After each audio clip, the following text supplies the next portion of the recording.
ได้ให้สหายทำลายทำลายทำลาย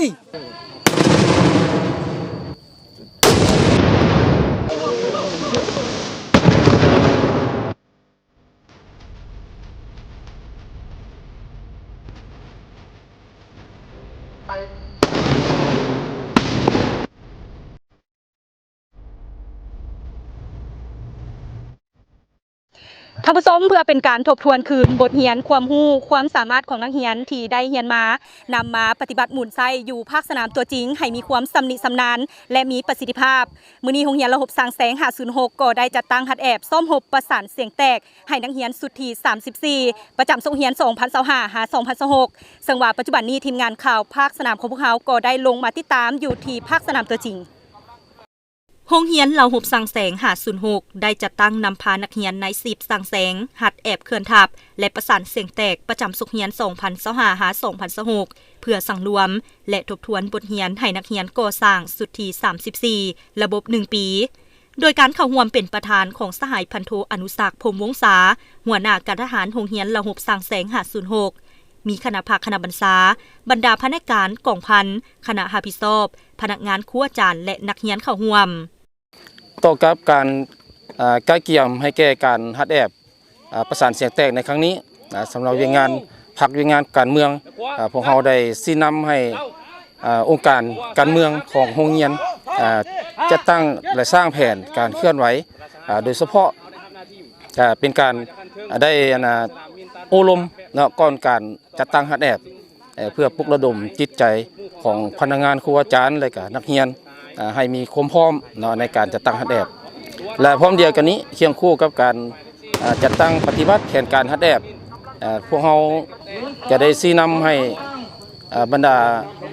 แผนการวสพแมนการจัดตั้งเคลื่อนไหว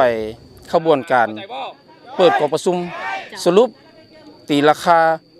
แบ่งประเภทหน่วยพักปลอดใสเข้มแข็งนักแน่นประจำปีและมาฮอดปัจจุบันก็ถือว่าบรรดาหน่วยพักที่ขึ้นกับคณะพักหักฐานโรงเรียนสร้างแสงจำนวน7หน่วยพักถือว่าได้สำเร็จการจัดตั้งเปิดกองประชุมไป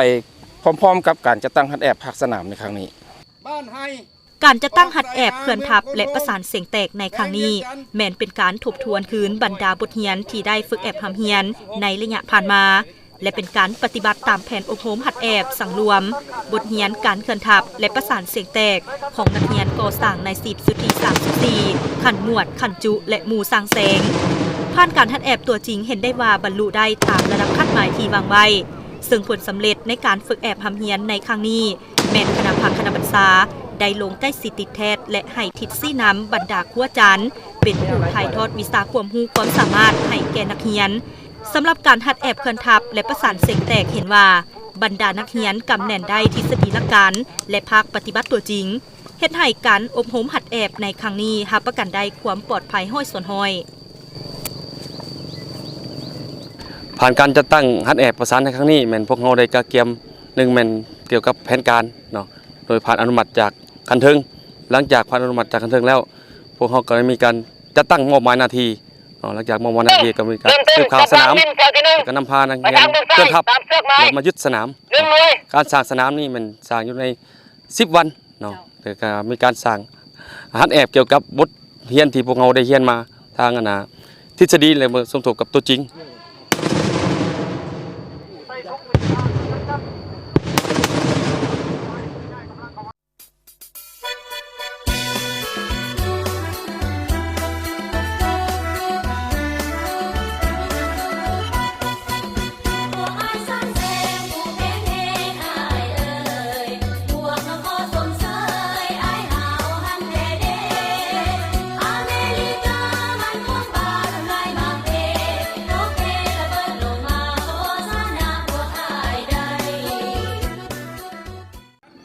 ท่านผู้ชมผ่านการหัดแอบซ่อมหบอยู่ภาคสนามตัวจริงเห็นได้ว่านักเรียนแต่ละสหายแม่นได้เอาใจใส่อย่างตั้งหน้าในการดำเนินวิธีการของการหัดแอบสามารถกำได้ทฤษฎีหลักการทาจังหวะบัดก้าวได้อย่างคล่องแคล่วเห็นให้การหัดแอบซ่อมหบประสานเสียงแตกในครั้งนี้บรรลุได้ตามจุดประสงค์คาดหมายที่วางไว้และรับประกันได้ความปลอดภัยห้อยส่วนห้อยทีมงานข่าวภาคสนามถ่ายภาพห้อยโทบุภาวันอินทวงศ์รายงาน